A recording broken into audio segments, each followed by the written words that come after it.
نحمده ونصلي على رسوله الكريم أما بعد فأعوذ بالله من الشيطان الرجيم بسم الله الرحمن الرحيم إن الله يأمركم أن تؤدوا الأمانات إلى أهلها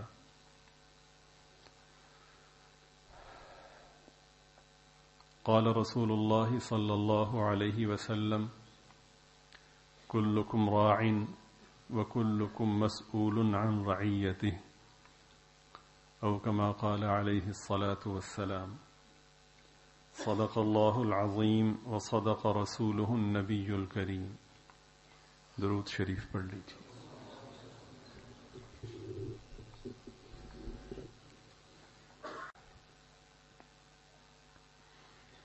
اللہ رب العزت کا بہت بڑا کرم اور عظیم احسان ہے کہ ہم گناہگاروں کو اپنے پاک ذکر کی مجلس میں حاضر ہونے کی توفیق عطا فرمائی.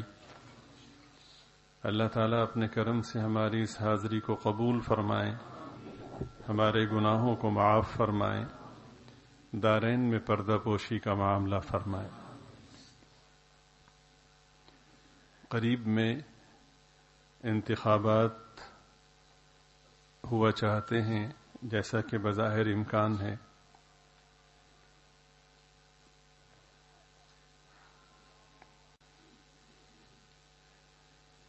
بظاہر کہنے کو تو انتخابات یہ الیکشن ایک عمل ہے،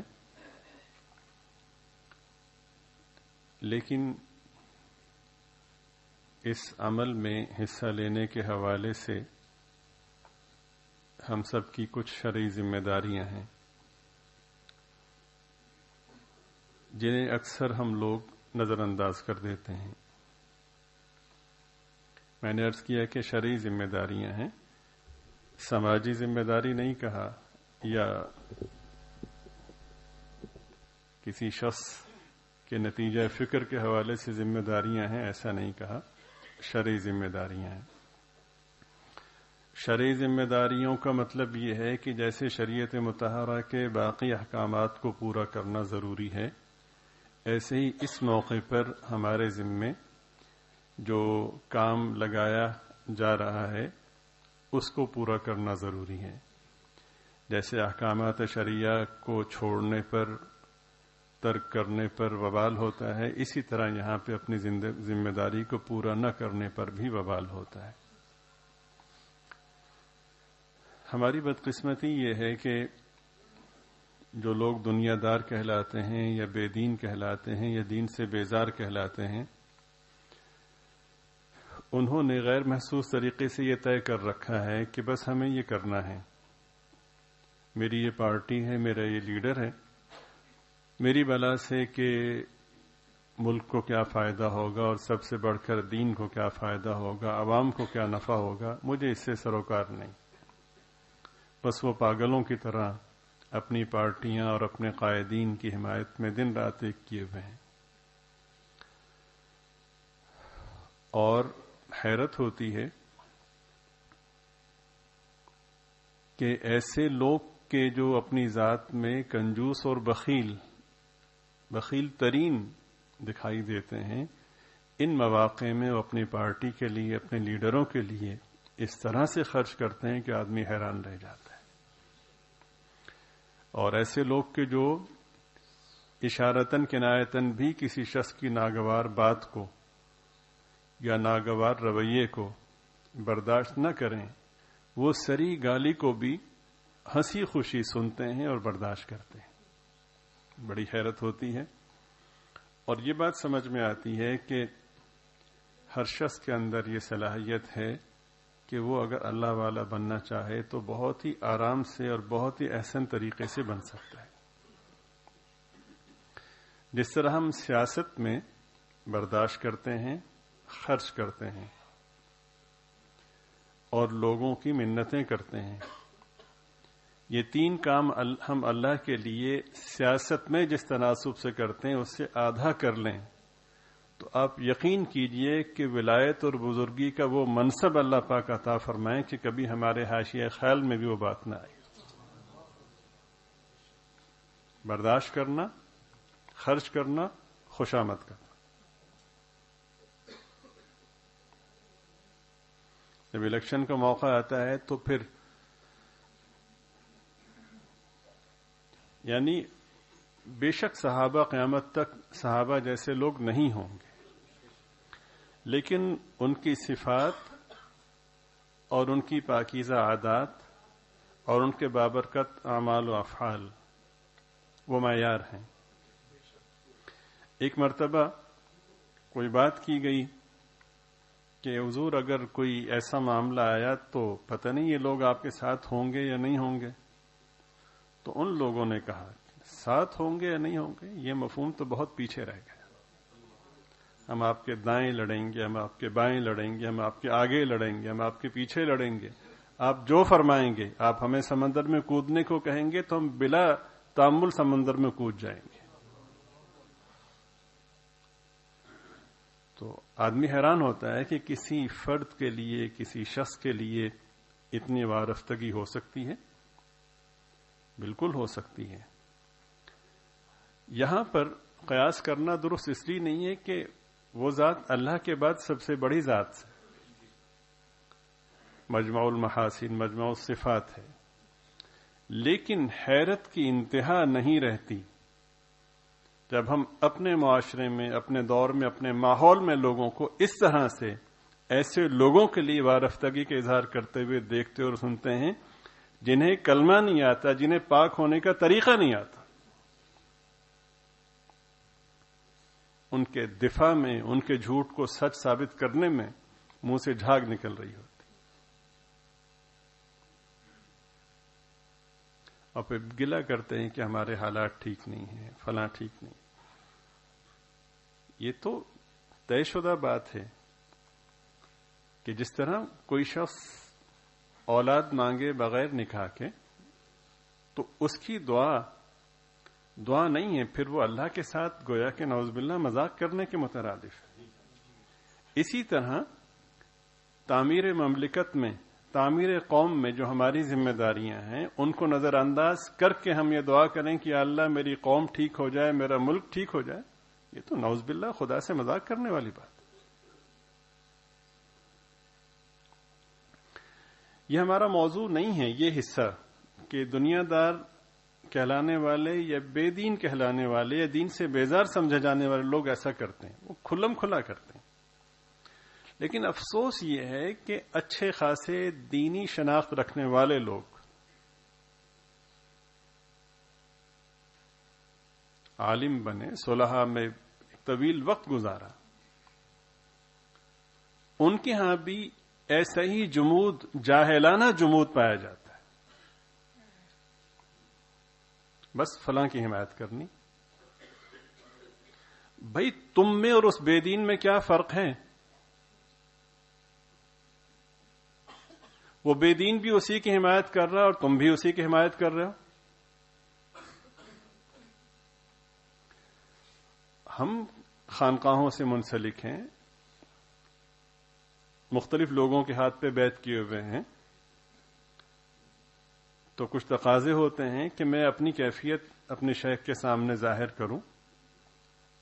شیخ نہ بھی ہوں، میرا تعلق اگر ہے کسی سے عظمت اور برتری کے احساس کے حوالے سے تو میں مشورہ نہیں، ظاہر اس لیے نہیں کرتے اس شخص کی طرح کہ جو کسی جگہ شادی پہ اصرار کر رہا اور اس کو کہے کہ استخارہ کر لیں تو اس ڈر سے استخارہ نہیں کرتا کہ کہیں منفی یا خلاف جواب نہ آ جائے.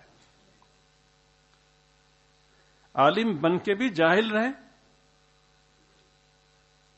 خانقاہ سے منسلک ہو کر بھی جاہل مطلق رہے، کیسے تبدیلی ہوگی؟ کیسے حالات بدلیں گے؟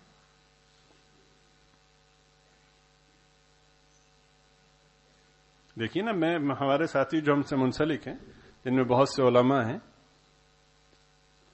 کسی ایک میں یہ اخلاقی جرت نہیں ہے کہ وہ یہ آ کر کے کہے کہ جی مجھے کیا کرنا ہے. اس لیے کہ وہ جو ذہن میں بت ہیں طے شدہ، ان سے جو محبت ہے وہ ترک نہیں کی جا سکتی.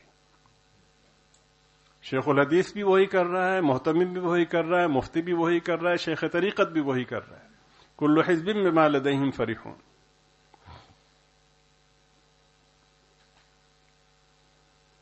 ایک تصور ذہن میں قائم کر کے اس پر ایسے مضبوط ہو گئے جیسے وحی کا نزول ہوا ہے.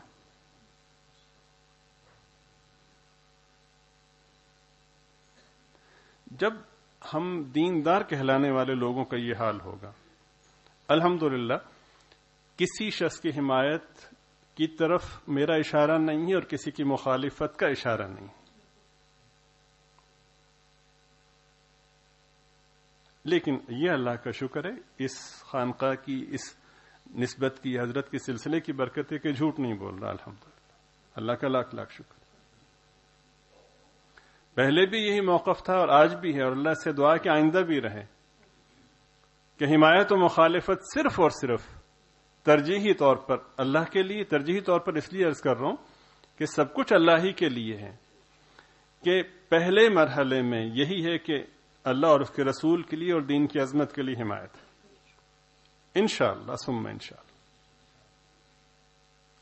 بھائی ولایت اور بزرگی کی سینکڑوں کتابیں پڑھ لیں، ان سب سے بڑا فلسفہ ولایت کا ایک ہی ہے کہ جس کی تنہائی اور جس کی خلوت و جلوت ایک ہوں وہ اللہ کے ولی ہے، ورنہ سب فارغ ہے.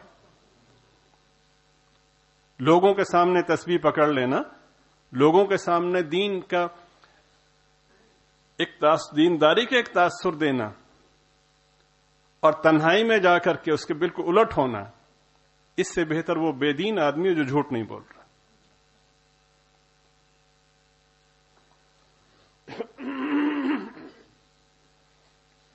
اگر آپ کی بیوی اور بچے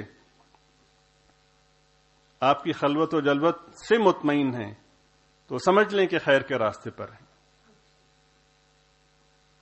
اگر بچے ہی سوچتے ہوں کہ ابا باہر کچھ کہتا ہے اندر کچھ کہتا ہے، اس سے بڑا جھوٹا کون ہوگا؟ بیوی یہ کہ سمجھتی ہو کہ یہ عذاب مجھ پہ مسلط ہے، میری مجبوری میں بچوں کو لے کے کہاں جاؤں، تو اس سے بڑا بد نصیب اور بدبخت کون ہو سکتا ہے؟ ان ڈرامے بازیوں کو چھوڑیے، کوئی ایک راستہ متعین کیجیے، مت دھوکہ دیجیے لوگوں کو.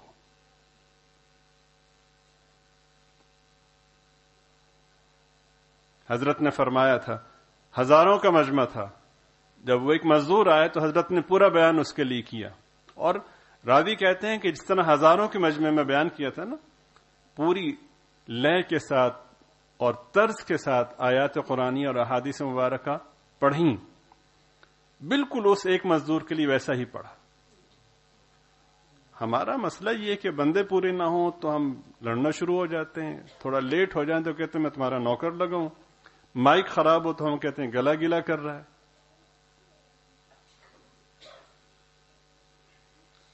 ایک کان سے سن کر دوسرے کان سے نکالنا یہ بات پرانی ہو گئی. ہماری ان حرکتوں کی بنا پر لوگ جس کان سے سنتے ہیں اسی سے باہر نکال دیتے ہیں. پہلے بیانات ملتے نہیں تھے نا، کیسٹیں تلاش کرنا پڑتی تھی. اب ایک بٹن دبانے یا ٹچ کرنے کے فاصلے پر ہزاروں بیانات موجود ہیں. نتیجہ صفر ہے.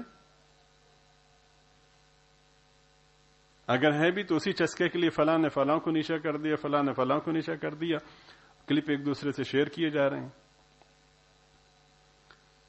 حصول خیر اور قبول خیر والی تو بات بہت پیچھے رہ گئی، نہ سننے میں نہ کہنے میں. ہمیں کیا ضرورت ہے لمبی لمبی محنت؟ اس محنت کا کیا فائدہ جس محنت کا مقصد لوگوں کو متاثر کرنا ہو؟ میں ڈیرہ غازی خان حاضر ہوا حضرت مولانا عبد القادر صاحب رحمۃ اللہ علیہ کی خدمت میں، تو وہاں بہت سے لوگ ملے. بس وہ میری وہ ذہنی گندگی کے وہ حسن زن اور حسن نیت مجھے میسر نہیں ہے. آپ دعا فرمائیں کہ اللہ تعالیٰ مجھے عطا فرمائے. تو جمعے کے بعد وہاں لوگوں سے ملاقات ہوئی تو پختہ عمر کے بڑی عمر کے لوگ تھے، وہ ملے. تو میرے دل میں بدگمانی پیدا ہوئی کہ یہ جو مجھ سے مل رہے ہیں یہ اپنے سینے کا بایاں حصہ میرے جسم کے ساتھ بطور خاص ملا کر کے مجھے احساس دلا رہے ہیں کہ ہمارا قلب جاری ہے. وہ چند ایک لوگوں کے ساتھ جب ملنا ہوا تو میرے ذہن میں بدگمانی پیدا ہوئی وہ بدگمانی راسخ ہوتی گئی، ایک کے بعد دوسرا ملا، تیسرا ملا، چوتھا ملا. شوق مجھے نہیں پیدا ہوا کہ یار میں بہت پیچھے رہ گیا، اس لیے کہ شوق تب پیدا ہوتا ہے کہ مخاطب میں اخلاص ہو اور خیر خواہی کا جذبہ ہو. تو اس کے بعد کھانے کی ترتیب تھی. شاید اس چیز کو مولانا عبدالقادر صاحب نے بھی محسوس کیا ان لوگوں سے ملنے میں، یا انہیں کشف ہوا، یہ تو مجھے نہیں معلوم. تو کھانے کے دوران نجی گفتگو شروع ہوئی. تو حضرت مولانا عبدالقادر صاحب رحمۃ اللہ علیہ نے بہت ہی وضاحت کے ساتھ اور بڑے جوش کے ساتھ فرمایا کہ کیا وقت آ گیا ہے کہ لوگ اختلاج قلب کو اجراء قلب سمجھنا شروع ہو گئے. حکیم الامت مجدد الملت والدین حضرت اقدس حضرت تھانوی نور اللہ مرقدہ کی خدمت میں ایک صاحب نے خط لکھا، اور یہ سوچ کر خط لکھا کہ بڑی واہ واہ ہوگی.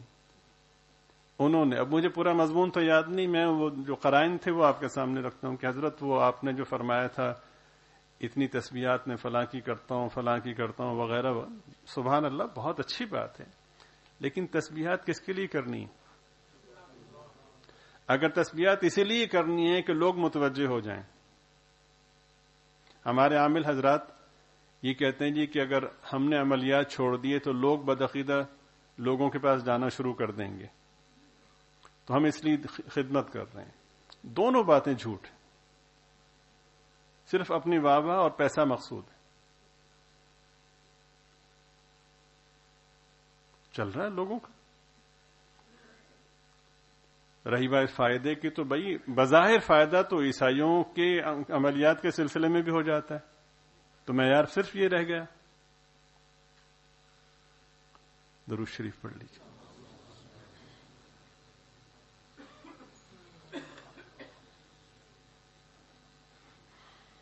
تو حضرت نے فرمایا کہ بھئی اپنے حالات لکھتے رہنا.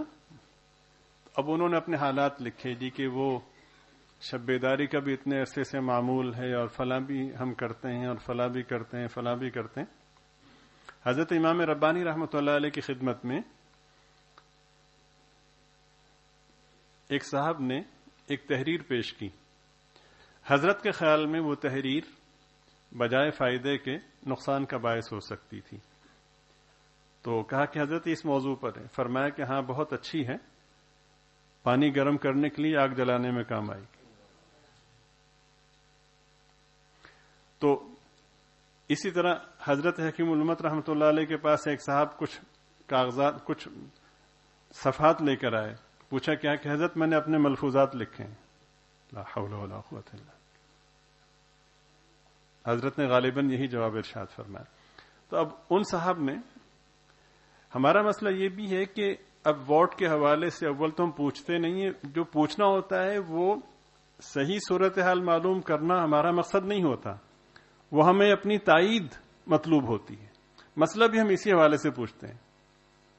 جی پھر اس طرح نہیں ہو سکتا کہ نہیں، پھر دوبارہ پوچھیں گے نہیں ہو کوئی گنجائش. تو حضرت کی خدمت میں لکھا کہ حضرت وہ شب بیداری بھی ہو رہی ہے، نوافل کا اہتمام بھی ہے، تسبیحات بھی ساری ہو رہی ہیں، 12 تسبیحات اور وغیرہ، خوب لکھا.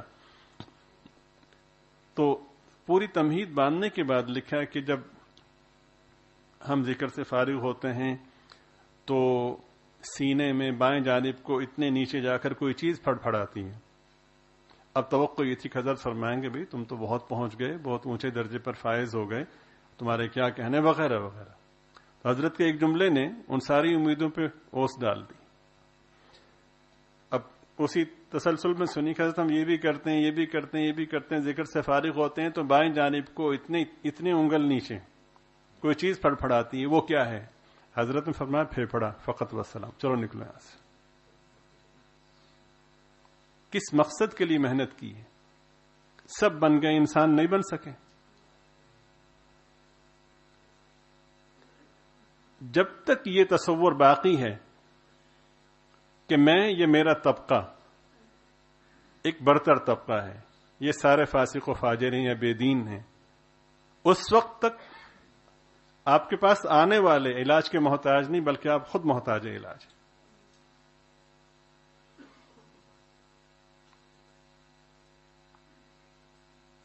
بڑی وضاحت کے ساتھ عرض کرنا چاہتا ہوں کہ وہ نیک آدمی کہ جو احساس پارسائی میں مبتلا ہو، اس سے بالیقین وہ گناہگار 1000 گنا بہتر ہے جو گناہ کرنے کے بعد شرمندہ ہو جائے۔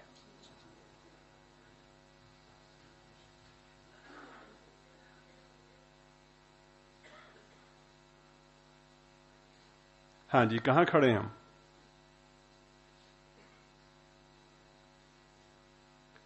تسلسل کے ساتھ معمولات پورے کرتے ہیں، تلاوت بھی کرتے ہیں، سب کچھ کرتے ہیں، پھر اسی جگہ رکے ہوئے ہیں۔ الیاذ باللہ، ہم نے دین کی تقسیم کر لی کہ یہ دین ہے، الحب للہ والبغض للہ، محبت بھی اللہ کے لیے، نفرت بھی اللہ کے لیے۔ کیا کبھی اس پر عمل کرنے کی کوشش کی ہے؟ ہزاروں دفعہ پڑھا بھی، سنا بھی، لیکن محبت بھی اپنے نفس کے حوالے سے، اپنے مفادات کے حوالے سے، اور نفرت بھی اسی حوالے سے۔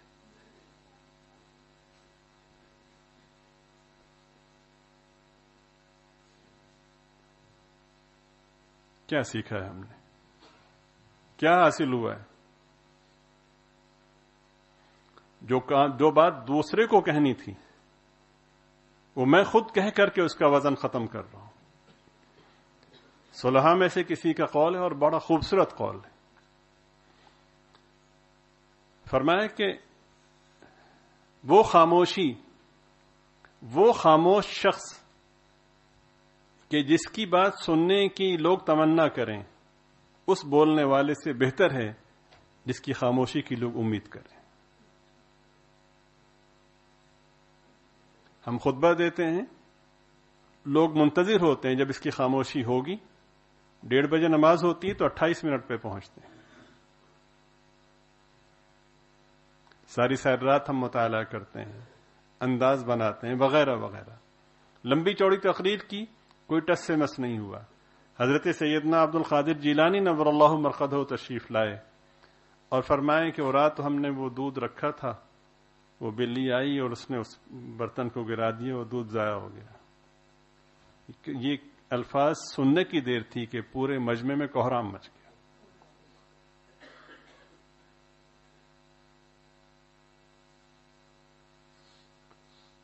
کیا وجہ ہے؟ ہماری فصاحت و بلاغت، ہمارے منتخب اور بہت ہی پرکشش جملے وہ اثر نہیں رکھتے۔ اور یہاں پر ایک اور نقطہ بھی کہ تاثیر مقصود نہیں ہے، نوکری مقصود ہے اس رب کی، بس وہ کر لیں، باقی ان کی مرضی کہ وہ تاثیر مرتب فرمائے نہ فرمائے۔ تو دنیا داروں سے کیا گلہ کرنا، بے دینوں سے، دین سے بیداروں سے کیا گلہ کرنا۔ ایک اللہ والے نے ایک بات ارشاد فرمائی کہ بے دین سے بے دین شخص ہو، اگر آپ کا اس سے جھگڑا ہوتا ہے تو جھگڑے میں آپ کی ذات تک ہی رہتا ہے، اس سے آگے نہیں بڑھتا۔ ہم جیسے نام نہاد مولوی اور دیندار کہلانے والوں سے اگر کسی کا جھگڑا ہو جائے تو وہ سب سے پہلے مخاطب کی ناموس پہ حملہ کرتا ہے، مذہب کارڈ کھیلتے ہیں، اس نے علماء کی توہین کی، جھوٹ سے کام لیتے ہیں۔ میرے سامنے ایک واقعہ ہے کہ ایک فیکٹری میں توڑ پھوڑ ہوئی، آگ لگی، سنا ہے کہ وہ فیکٹری ختم ہو گئی۔ اس کی وجہ یہ تھی کہ ایک دینی شناخت رکھنے والے شخص نے اپنے مفادات یا اپنے مقاصد یا مطالبات کی تکمیل کے لیے ایک جھوٹا ایشو قائم کیا کہ اس شخص نے صحابہ کی یہ توہین کی ہے، لوگوں کو مشتعل کر کے اس کی فیکٹری جلوا دی۔ کیا خدا کو منہ دکھائیں گے؟ یہ دینداری ہے؟ انسانیت ہی نہیں رہی۔ کیا ہم میں اخلاقی ہمت اور اخلاقی جرت ہے کہ مخالف کی کسی خوبی کو ہم بیان کریں؟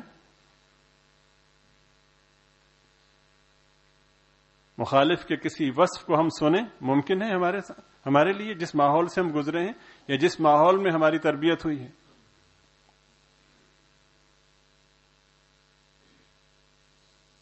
کوئی ایک عالم مفتی شیخ الحدیث، بے ادبی کی معافی چاہتا ہوں، میرے علم میں اس وقت نہیں ہے کہ جو خالصتاً اللہ کی رضا کو سامنے رکھ کر ووٹ دینے کا فیصلہ کرے۔ نہا خانے میں کہیں نہ کہیں سیاسی وابستگیاں ہیں، پھر انہی کے دلائل تلاش کر کے اسی کو حق ثابت کر کے اس پہ قائم ہے.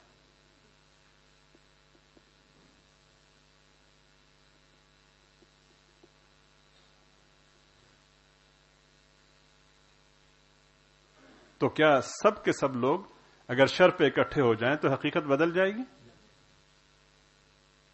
دنیا داروں سے کیا گلہ کرنا، ہمیں اپنے گریبانوں میں جھانکنا چاہیے. ان اللہ یأمرکم ان تؤدوا الامانات الی اہلہا. اہل علم فرماتے ہیں کہ اسی آیت کے ذیل میں ووٹ کے حوالے سے ہمیں بہت کچھ سیکھنا ہے، سمجھنا ہے اور اس ذمہ داری کو پورا کرنا ہے. یہ امانت ہے، اور اگر امانت اہل تک نہیں پہنچی تو اللہ تعالیٰ کے ہاں مجرم ہوں گے. کسی ایسے شخص کو ہم نے ووٹ دیا جو کہ اہل نہیں تھا. مجھے پتا ہے کہ اس گفتگو کے بعد بھی میرے محبین اور میرے محبوب اسی نقطے پہ قائم رہیں گے، بس ووٹ تو اسی کو دینا ہے. یہاں دو باتیں ہوتی ہیں، بات نہ سمجھنے کی یا بات پر عمل نہ کرنے کی. ایک تو یہ ہوتا ہے کہ سننے والا جامد محض ہو، اور ایک یہ ہوتا ہے کہ کہنے والے میں اخلاص نہ ہو. پہلی بات کا تو مجھے پتا نہیں، لیکن دوسری بات کا مجھے اعتراف ہے. لیکن جو عرض کر رہا ہوں الحمدللہ وہ صحیح عرض کر رہا ہوں. تو پھر میں اپنے ان ساتھیوں سے کیا گلہ کروں جو عالم فاضل نہیں. پھر وہ دیہاتی ہم سے کہیں بہتر ہے کہ حضرت جب الیکشن میں کھڑے ہوئے تو ظاہر ہے کہ انتخابی مہم پہ ہم گئے، یعنی حضرت تشریف لے گئے، تو ایک صاحب جو میواتی تھے، زمیندار تھے، ان سے جا کر ملے تو انہوں نے بہت اکرام کیا. جو کچھ گھر میں میسر تھا بہتر سے بہتر وہ پیش کیا، چارپائی پہ بٹھایا. تو پوچھا کہ ہاں مولوی صاحب کیسے آئے ہو؟ تو حضرت نے فرمایا کہ بھئی ہم الیکشن میں کھڑے ہوئے ہیں تو ووٹ کے لیے ہیں. نے کہا جی ووٹ نہ دے سا تو روٹی ٹوک کھا لے، چائے پی لے، ووٹ نہ دے سا. حضرت نے فرمایا کیوں؟ کہنے لگے کہ ہم نے چوری بھی کرنی ہے، ہم نے ڈاکے بھی ڈالنے، ہم نے سارے غلط کام بھی کرنے، تو تھانہ میں آئے گا چھڑان کے مارے.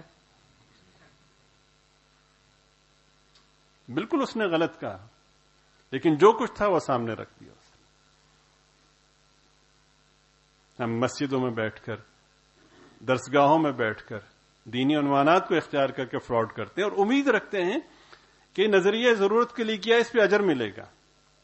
جب کوئی دلیل نہیں ہوتی تو پھر اکابر کا لفظ استعمال کر کے ہم اپنے ماتحتوں کو قابو کرنے کی کوشش کرتے ہیں. اکابر کے طریقے سے ہٹ رہے ہو.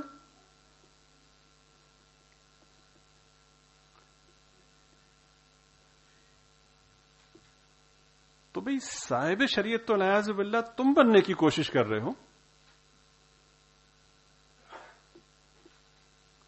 تمہاری زلف میں پہنچی تو حسن کہلائی وہ تیرگی جو میرے نامہ سیاہ میں تھی.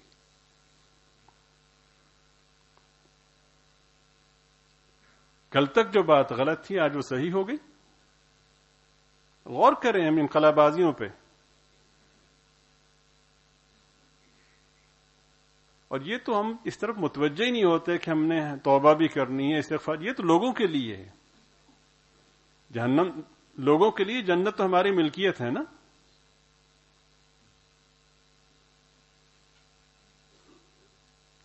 یہ ہم نے تصور یقین میں بدل لیا ہے. وہی لوگ جو ہمیں چندہ دیتے ہیں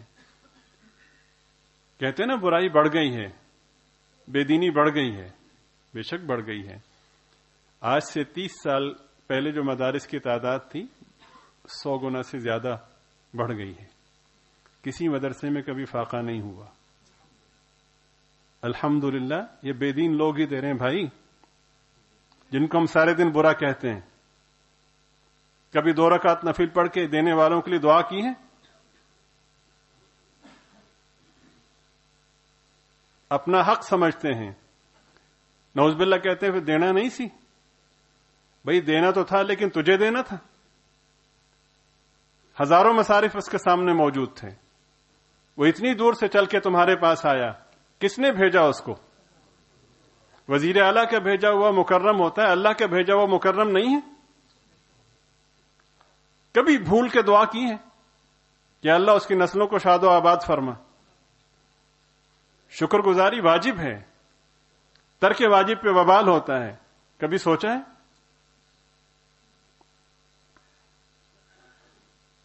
پھر مصارف کے تعین میں, اور بھائی کیا کیا بات آپ کے سامنے رکھوں, ہمارا سارا سلسلہ ہی روزگار کے حصول کا سلسلہ ہی ہیلے پر قائم ہے.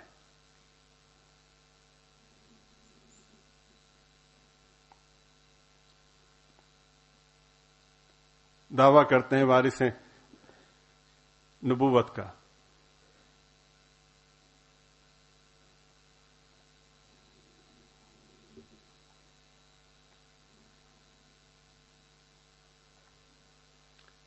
مدارس چل رہے ہیں نا, بے دین لوگ دے رہے ہیں نا, اور کون دے رہا ہے؟ مولوی چندہ دیتے ہیں, پیر صاحب چندہ دیتے ہیں, یہ داڑھی منڈے دیتے ہیں, سارے دنیاوی کاروبار کرنے والے دیتے ہیں. اور دے کر بھی شرمندہ ہوتے ہیں, یا اللہ ہم تیرے دین کا کام نہیں کر سکے تو معاف فرما, اور ہم لے کر بھی شکر گزار نہیں ہوتے.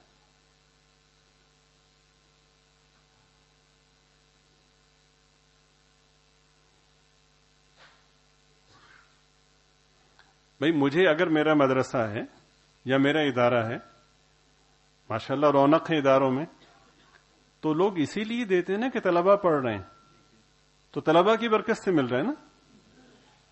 مجھے کس نے پوچھنا تھا؟ مگر میں تسلسل سے ان طلبہ کا استحصال کرتا ہوں, ہر وقت اس گناہ میں مبتلا ہوتا ہوں کہ میری وجہ سے ان کو مل رہا ہے, اس احساس میں. اور یہ احساس میرے پیش نظر ہوتا ہے, یہ چھوٹے ہیں.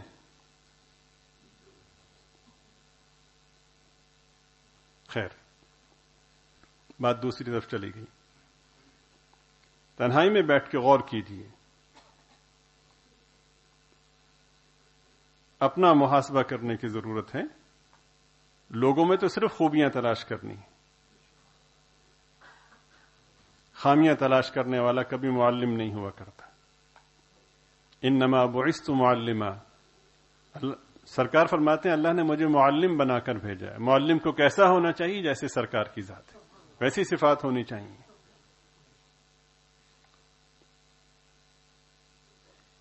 کیسا ہونا چاہیے معلم کو؟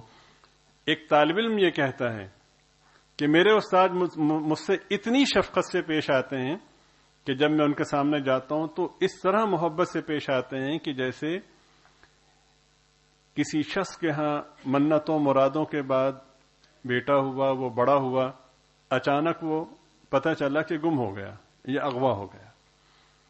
اب وہ بیٹا جو منتوں مرادوں سے پورا ہوا تھا, جو عطا ہوا تھا, اور پھر وہ جوان ہوا اور پھر وہ اچانک اغوا ہو گیا یا غائب ہو گیا, تو اس کے ماں باپ پر کیا بیتے گی؟ موت کا لفظ چھوٹا ہے. بہت تلاش کیا, بہت کوشش کی, نہیں ملا, مایوس ہو کر بیٹھ گئے کہ اچانک وہ دروازے سے داخل ہوا.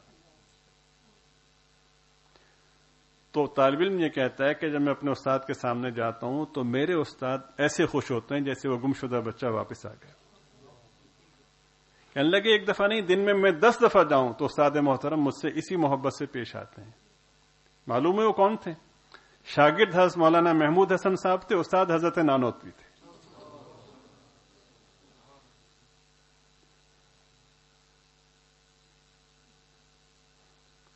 حضرت تھانوی نور اللہ مرقدہ راوی ہیں کہ حضرت نانوتوی رحمۃ اللہ علیہ جس شخص میں تواضع محسوس کرتے خود اس کے جوتے اٹھایا کرتے تھے. میں حضرت سے بھی بڑا عالم ہو گیا.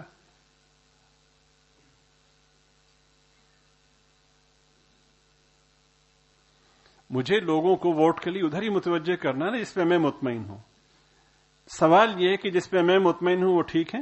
اب حکیم شاہد صاحب مجھے بتائیں گے, مجھ سے پوچھیں گے کس کو ووٹ دینا ہے, اس لیے کہ انہوں نے اپنے ذہن میں سوچ رکھا کہ یہ درست ہے. مولانا سلمان صاحب مجھ سے کیوں پوچھیں گے؟ حافظ عبداللہ مجھ سے کیوں پوچھے گا؟ اس نے طے کر رکھا کہ فلاں کو ووٹ دینا ہے. کسی شخص کو ووٹ دیا اور وہ شخص آگے جا کر اس نے غلط کام کیے، ظلم کیا، اس ووٹ کا جتنا حصہ بنتا تھا دنیا میں بھی اور آخرت میں بھی اس کا وبال اس پہ پڑے گا. لیکن حکیم شاہد صاحب مجھ سے کیوں پوچھیں گے؟ ہر بات پوچھتے ہیں، یہ نہیں پوچھیں گے. اس لیے نہیں پوچھیں گے کہ ہو سکتا ہے کہ میری سوچ ان کی سوچ سے متصادم ہو. حالانکہ صالح ترین شخص ہے، میں ان کے صالحیت کی قسم کھا سکتا ہوں، لیکن ٹھیک ہے، پیر صاحب ایک حد تک ہیں، اس کے آگے نہیں ہیں.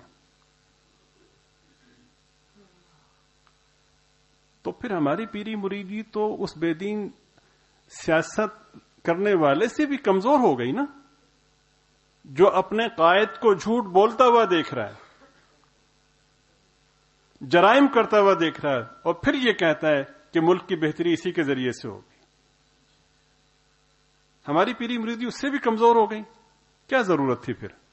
3 بدھ آپ کو دیے تھے نا، اسی لیے دیے تھے کہ آپ جانچ پڑتال کر لیں. کوئی بندے تو نہیں چھوڑے تھے گھیر گھیر کے لائیں.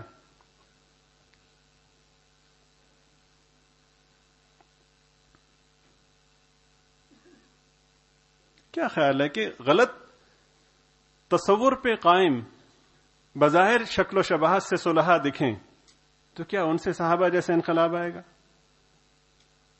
کب تک ہم مذہب کارڈ کھیلتے رہیں؟ غنیمت جانو بھائی ان کو، فلاں ہیں فلاں ہیں. یہ خود ستائی سے، اپنی تعریف سے ہم کب نکلیں گے؟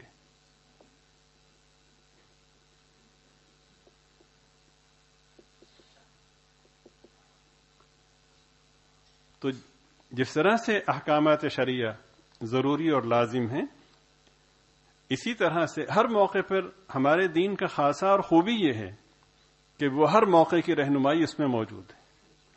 بنوری ٹاؤن جامعۃ العلوم الاسلامیہ سے ایک فتویٰ جاری ہوا، یہ سن 2000 غالباً 2014 کی بات ہے غالباً. تو انہوں نے ووٹ کی شرعی حیثیت کے حوالے سے ایک تحریر جاری فرمائی. ہمارا ملک کا یہ بڑا ادارہ ہے، باوقار ادارہ ہے اور قابل اعتماد ہے. تحقیق کر کے یہ لوگ فتاوی جاری فرماتے ہیں. درود شریف پڑھ لیجیے.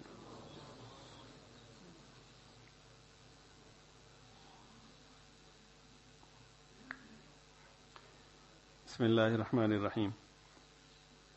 فرماتے ہیں کہ ووٹ امانت ہے اور اس کا صحیح استعمال اسلامی فریضہ ہے. اس اسلامی ذمہ داری کو مفاد پرستی، سڑکوں، گلی کوچوں، کھمبوں، ٹرانسفارمروں اور آلو پیاز کی بھینٹ نہ چڑھایا جائے. ملک پاکستان میں حالات دن بدن بدتر ہوتے جا رہے ہیں. انتخابات میں ووٹ استعمال کرتے وقت اس کو خالص دنیاوی معاملہ سمجھا جاتا ہے، حالانکہ ووٹ امانت ہے اور اس کا صحیح استعمال دینی فریضہ ہے. اگر اہل وطن اس دینی امانت اور اسلامی فریضہ کی ادائیگی میں ہمیشہ کی طرح سستی اور کاہلی برتتے رہے تو نہ ملک کا کوئی طبقہ محفوظ رہے گا اور نہ ہی کوئی مقام. اگر ووٹ کا استعمال اسلامی فریضہ کے بجائے اپنے ذاتی مفادات کو مد نظر رکھتے ہوئے کیا جاتا رہا تو خدا نہ کرے یہ ملک ہی باقی نہ رہے گا. اہل وطن کی یہ روش جو ملک میں چل پڑی ہے، اگر یکسر تبدیل نہیں کی جائے گی تو ملک سے بدامنی، غربت و افلاس، بے روزگاری کا خاتمہ ناممکن ہوگا.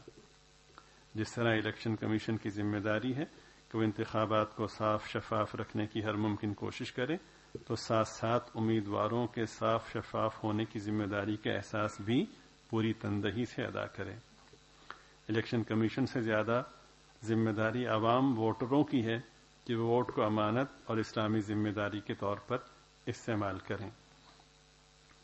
اکثر و بیشتر کئی دہائیوں سے دیکھا جا رہا ہے کہ انتخابات کے شروع ہوتے ہی غریب عوام جو مہنگائی، غربت، بے روزگاری کی ماری ہوئی ہے، اور مفاد پرست اشخاص اس وقت کو غنیمت سمجھتے ہوئے لیڈروں، پارٹیوں اور ان کے نمائندوں سے کچھ وصول کرنے کے لیے دوڑیں لگانے لگ جاتے ہیں. نوکریوں کے حصول اور آلو پیاز کی فکر میں بے حسی، مفاد پرستی اور ضمیر کی کمزوری بلکہ ضمیر فروشی کا ثبوت دیتے ہوئے اور ملک کی بقا کو داؤ پر لگاتے ہوئے اپنی عزت نفس اور اپنے بڑوں کی ناموس کو پسے پش ڈال کر یہ سوداگر چھوٹے بڑے بیوپاریوں کے دروازے کھٹکھٹانے لگ جاتے ہیں۔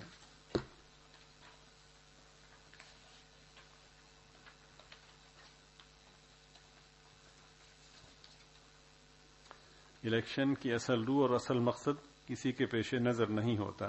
ہر ایک امیدوار نے بھی اور ووٹروں نے بھی اپنے مفاد کو سب کچھ سمجھا ہوتا ہے، اور ان کے مد نظر چل کی خیر کل کی خیر ہوتی ہے۔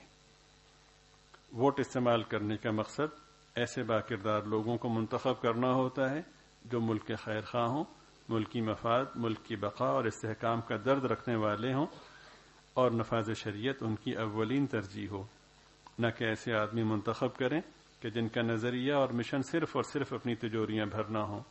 نیز یہ بھی ضروری ہے کہ امیدوار خدا اور رسول کے دین کا باغی اور منکر بھی نہ ہو۔ ووٹ کا استعمال، ہم مسلمان اپنا ووٹ اس امیدوار کے حق میں استعمال کریں جو صوم و صلات کا پابند ہو، نشہ آور اشیاء کا عادی نہ ہو، جواری اور سود خور نہ ہو۔ وطن پاکستان کو جسے لاکھوں مسلمانوں نے جان، مال اور عزتوں کی قربانی دے کر اسلامی نظام حکومت، نظام معیشت، نظام عدالت کے لیے حاصل کیا تھا، اس کی مقننہ اور بااختیار اسمبلی میں غیر مسلم شریک نہ کیا جائے۔ بالکل اسی طرح جس طرح کہ روسی نظام کا قائل امریکہ کی ریاستوں میں شامل نہیں کیا جاتا، اور اسی طرح امریکی نظام کو ماننے والا روسی حکومت میں برداشت اور شامل نہیں کیا جاتا۔ اگر ان شرطوں کا کوئی امیدوار نہ ملے تو اس سے بہتر ہے کہ پھر ووٹ ہی استعمال نہ کیا جائے۔ ووٹ ایک شرعی شہادت، ووٹ نمائندہ کے حق میں شہادت ہے، اور ہر 21 سالہ شہادت کا اہل نہیں ہوتا، بلکہ شہادت کے لیے صرف بالغ ہونا کافی نہیں، بلکہ جھوٹ کا عادی نہ ہونا بھی ضروری ہے، یا خوف خدا کی وجہ سے جس کی علامت کم از کم صوم و صلات کی پابندی ہے۔ حضرت مولانا مفتی محمد شفیع صاحب رحمۃ اللہ علیہ نے معارف القرآن جلد 2 آیت ان تؤدوا الامانات الی اہلیہا کے متعلق لکھا ہے، آیت کا نزول اگرچہ ایک خاص واقعہ میں ہے، لیکن حکم عام جس کی پابندی پوری امت کے لیے ضروری ہے۔ یعنی اللہ تعالیٰ تم کو حکم دیتا ہے کہ امانتیں ان کے مستحقین کو پہنچایا کرو۔ اسی طرح ووٹ بھی ایک شہادت اور امانت ہے۔ جس کے ہاتھ میں کوئی امانت ہے اس پر لازم ہے کہ یہ امانت اس کے اہل اور مستحق کو پہنچائے۔ حکومت کے مناصب یعنی عہدے جتنے بھی ہیں وہ سب اللہ کی امانتیں ہیں۔ جس کے امین وہ حکام اور افسر ہیں جن کے ہاتھ میں عزل و نصب کے اختیارات ہیں، ان کے لیے جائز نہیں کہ کوئی عہدہ کسی ایسے شخص کے سپرد کریں جو اپنی عملی یا علمی قابلیت کے اعتبار سے اس کا اہل نہ ہو، بلکہ ان پر لازم ہے کہ ہر کام اور ہر عہدے کے لیے اپنے دائرہ حکومت میں اس کے مستحق کو تلاش کریں۔ ایک حدیث پاک میں ہے کہ جب دیکھو کہ کاموں کی ذمہ داری ایسے لوگوں کے سپرد کر دی گئی ہے جو اس کے اہل نہیں ہیں تو قیامت کا انتظار کرو۔ اب ہر شخص یہ سوچ کر ووٹ استعمال کرے کہ آیا میرا ووٹ ایسے شخص کے حق میں تو نہیں جا رہا جس کا قرآن و حدیث سے دور کا بھی واسطہ نہیں۔ آج جو پوری دنیا خصوصاً اسلامی ملک پاکستان میں جو فساد، بدامنی، دہشت گردی اور تخریب کاری کی آگ سلگ رہی ہے، یہ ہمارے غلط انتخاب کا نتیجہ ہے۔ قرآن کریم نے لفظ امانات کا صیغہ استعمال فرمایا جو جمع کا ہے۔ اس صیغے کو، جمع کے صیغے کو لا کر اس طرف اشارہ کیا کہ امانت صرف اسی کا نام نہیں کہ ایک شخص کا مال کسی دوسرے شخص کے پاس بطور امانت رکھا ہو، بلکہ امانت کی بہت سی اقسام ہیں جن میں حکومتی عہدے بھی داخل ہیں۔ انتخابات میں ووٹ، ووٹر اور امیدوار کی شرعی حیثیت۔ امیدواری کسی مجلس کی ممبری کے انتخابات کے لیے جو امیدوار کی حیثیت سے کھڑا ہو وہ گویا پوری ملت کے سامنے 2 چیزوں کا مدعی ہے۔ یعنی جو ہمارے جو الیکشن میں جو لوگ کھڑے ہوئے ہیں وہ 2 چیزوں کو گویا دعویٰ کرتے ہیں۔ ایک یہ کہ وہ اس کام کی قابلیت رکھتا ہے جس کا وہ امیدوار ہے، دوسرا یہ کہ وہ دیانتداری سے اس کام کو انجام دے گا۔ اب اگر واقعی میں وہ اپنے اس دعوے میں سچا ہے یعنی قابلیت رکھتا ہے اور امانت و دیانت کے ساتھ قوم کی خدمت کے جذبے سے اس میدان میں آیا تو اس کا یہ عمل کسی حد تک درست ہے۔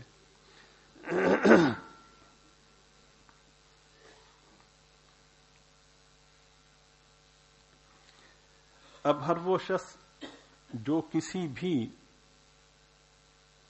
اسمبلی کے لیے امیدوار کے طور پر کھڑا ہوتا ہے، اگر اس کو کچھ آخرت کی بھی فکر ہے تو اس میدان میں آنے سے پہلے خود اپنا جائزہ لے اور یہ سمجھ لے کہ اس عہدے سے پہلے تو اس کی ذمہ داری صرف اپنی ذات اور اپنے اہل و عیال تک محدود تھی،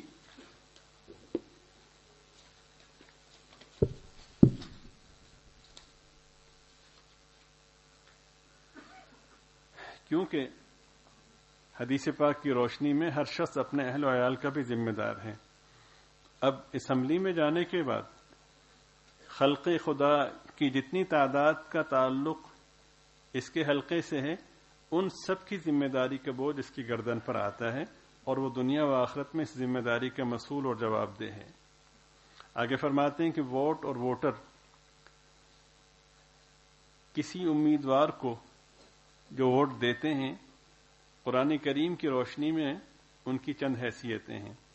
ایک حیثیت شہادت کی ہے کہ ووٹر جس شخص کو اپنا ووٹ دے رہا ہے اس کے متعلق یہ شہادت دے رہا ہے کہ یہ شخص اس کام کی قابلیت بھی رکھتا ہے اور دیانت و امانت بھی، یعنی ووٹ دے کر کے میں بتانا چاہ رہا ہوں، میں گواہی دیتا ہوں کہ یہ صحیح ہے۔ اور اگر واقع میں اس شخص کے اندر یہ صفات نہیں ہیں اور ووٹر یہ جانتے ہوئے بھی اس کو ووٹ دیتا ہے تو ایک جھوٹی شہادت دے رہا ہے جو سخت کبیرہ گناہ اور دنیا اور آخرت کا وبال ہے۔ حدیث پاک میں ہے کہ رسول پاک صلی اللہ علیہ وسلم نے جھوٹی شہادت کو شرک کے ساتھ بڑے گناہوں میں بیان فرمایا ہے۔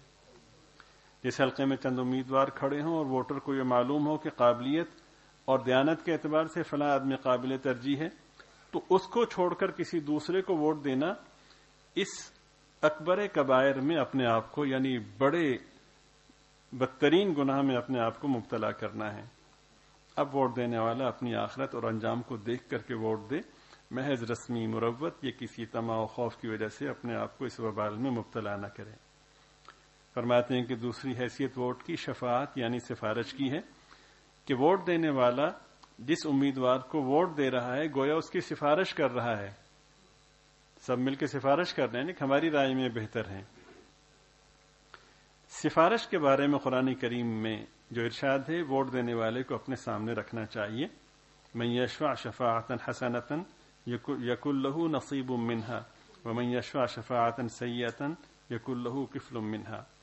جو شخص، ترجمہ اس کا یہ کہ جو شخص اچھی سفارش کرتا ہے تو اس میں سے اس کو بھی حصہ ملتا ہے، اور بری سفارش کرتا ہے تو اس کی برائی میں بھی اس کا حصہ ہوا کرتا ہے۔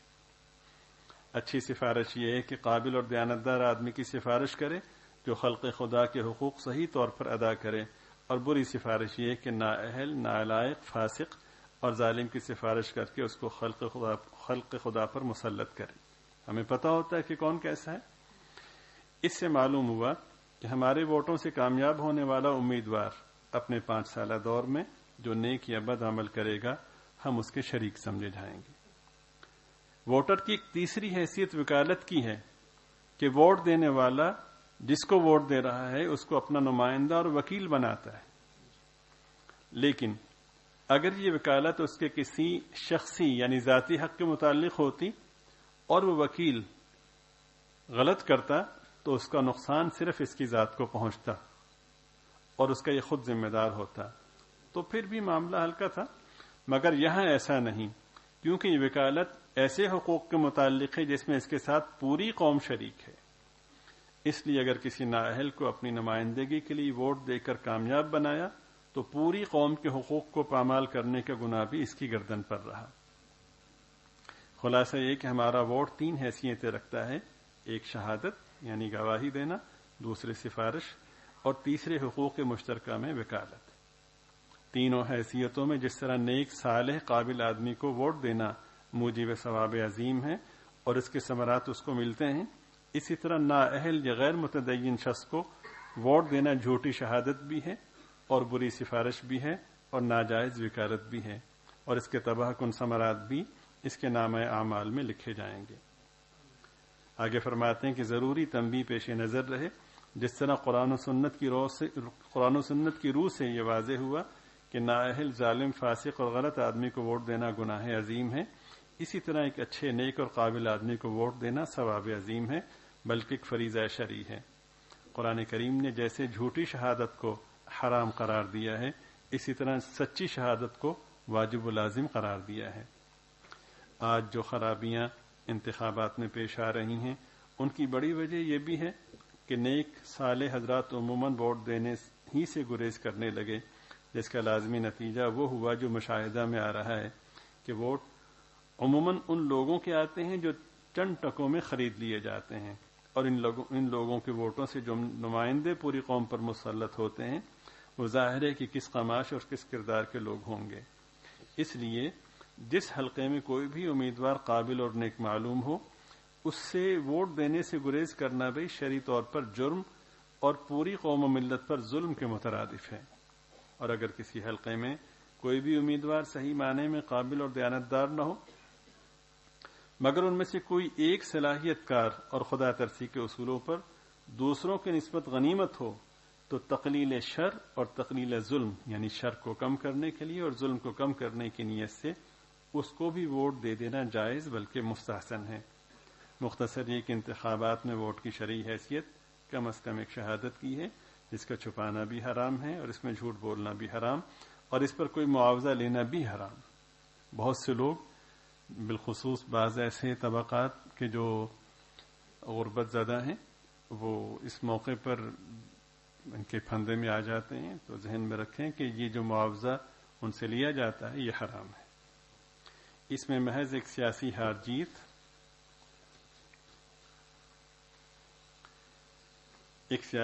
جیت، اور دنیا کا کھیل سمجھنا بڑی بھاری غلطی ہے۔ آپ جس امیدوار کو ووٹ دیتے ہیں، شرعاً آپ اس کی گواہی دیتے ہیں کہ یہ شخص اپنے نظریے اور علم و عمل اور دیانتداری کی روح سے اس کام کا اہل اور دوسرے امیدواروں سے بہتر ہے۔ جس مقصد کے لیے یہ انتخابات ہو رہے ہیں اس کی حقیقت کو سامنے رکھیں، اور اس سے مندرجہ ذیل نتائج برآمد ہوتے ہیں۔ آپ کے ووٹ اور شہادت کے ذریعے جو نمائندہ کسی اسمبلی میں پہنچے گا، وہ اس سلسلے میں جتنے اچھے یا برے اقدامات کرے گا، ان کی ذمہ داری آپ پر عائد ہوگی۔ آپ بھی اس کے ثواب یا عذاب میں اپنے حصے کے بقدر شریک ہوں گے۔ نمبر 2، اس معاملے میں یہ بات خاص طور پر یاد رکھنے کی ہے، شخصی معاملات میں کوئی غلطی بھی ہو جائے تو اس کا اثر بھی شخصی اور محدود ہوتا ہے، ثواب بھی محدود، عذاب بھی محدود، لیکن قومی اور ملکی معاملات سے پوری قوم متاثر ہوتی ہے۔ نمبر 3، سچی شہادت کا چھپانا از روئے قرآن حرام ہے، اس لیے کسی حلقہ انتخاب میں اگر کوئی صحیح نظریے کا حامل اور دیانتدار نمائندہ کھڑا ہے تو اس کو ووٹ دینے میں کوتاہی کرنا گناہ کبیرہ ہے۔ نمبر 4، جو امیدوار نظریہ اسلامی کے خلاف کوئی نظریہ رکھتا ہو اس کو ووٹ دینا ایک جھوٹی شہادت ہے جو گناہ کبیرہ ہے۔ نمبر 5، ووٹ کو پیسوں کے معاوضے میں دینا بدترین قسم کی رشوت ہے اور چند ٹکوں کی خاطر اسلام اور ملک سے بغاوت ہے۔ دوسروں کی دنیا سنوارنے کے لیے اپنا دین قربان کر دینا کتنے ہی مال و دولت کے بدلے میں ہو، کوئی دانش مندی نہیں ہو سکتی۔ رسول پاک صلی اللہ علیہ وسلم نے ارشاد فرمایا، وہ شخص سب سے زیادہ خسارے میں ہے جو دوسرے کی دنیا کے لیے اپنا دین کھو بیٹھے۔ یہ چند گزارشات تھیں، امید ہے کہ اس پہ غور فرمائیں گے۔ مجھ گناہگار کی حیثیت بالخصوص اس معاملے میں کوئی میری خوشنودی کے لیے ایسا کرتا ہو یا کرنا چاہتا ہو تو اپنا وقت برباد کر رہا ہے۔ اس ساری گزارش کا مقصد یہ ہے کہ ہم سب کو بالخصوص اس معاملے میں اور بالعموم ہر معاملے میں اپنے رب کی خوشنودی کو پیش نظر رکھنا چاہیے۔ غور کیجیے اور بار بار غور کیجیے، اور یہ ذہن میں ہو کہ یہ ووٹ پکڑ اور عذاب کا باعث بھی بن سکتا ہے، اجر و ثواب کا سبب بھی بن سکتا ہے۔ اس کی روشنی میں اپنا رخ متعین کیجیے اور ہمت کیجیے۔ اس پہ نہ جائیں کہ میرے ووٹ سے کیا فرق پڑے گا، انشاءاللہ اسی سے فرق پڑے گا اگر اللہ کے لیے اس کو اختیار کیا۔ پھر بہت سے لوگ جو سرکاری ملازم ہوتے ہیں، ان کی ڈیوٹیاں لگتی ہیں، ان کی خدمت میں بھی یہ گزارش ہے کہ کوشش کریں کہ وہ اپنے آپ کو آزمائش سے بچائیں۔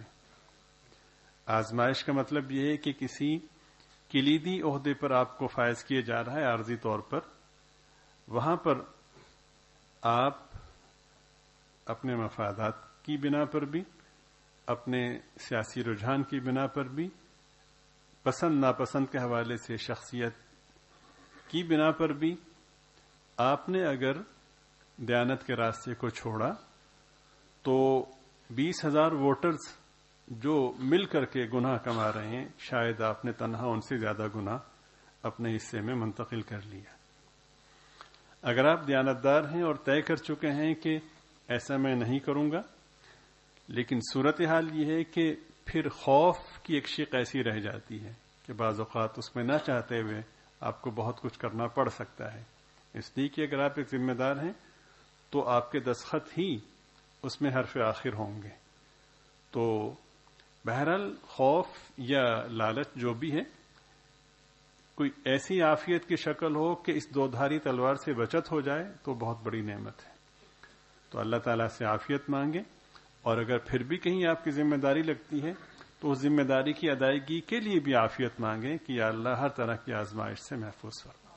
میرے لیے بھی دعا فرمائیں کہ اللہ تعالیٰ مجھے بھی صحیح راستے پر چلنے کی، صحیح راستے کو سمجھنے کی، اور اس راستے پر جو میری ذمہ داریاں بنتی ہیں اللہ تعالیٰ مجھے بھی اخلاص کے ساتھ ادا کرنے کی توفیق عطا فرمائے۔